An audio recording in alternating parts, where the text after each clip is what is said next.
Hi everyone! This is Tiny and for today's video, i-share ko tong na-discover ko dito yan sa TikTok. And honestly, I already experienced na through this, pwede kayong kumita. So sa mga tao, sa mga mamshi or gusto na kumita kahit konti lang, might this video is for you.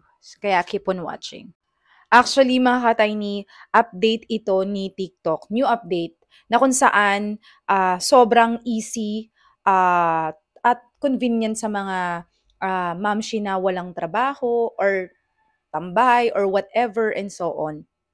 Kaya ito na, i-share ko na. Una, ang gawin mo is pumunta ka sa TikTok account mo. And then, kung may TikTok shop ka, it's a good thing. And then after that, may mga product ka na inilagay sa iyong TikTok shop o sa showcase mo.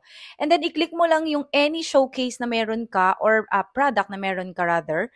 And then, i-click mo lang tong share na nasa taas. And then, pwede mo na siyang i-share sa kahit anong social media platform mo. And then, once na mayroong nag-check out dyan through that link, is magkakaroon ka ng commission. Like, for example, this one is magkano yung commission niya. So, magkakaroon ka ng 5 pesos per sale. So, sobrang dali lang and sobrang easy. Kaya sa mga gustong kumita dyan, kahit nasa bahay lang, this is the sign to do this dahil new update to ni TikTok. And I'm very, very happy sa mga gusto talagang magkaroon ng extra income.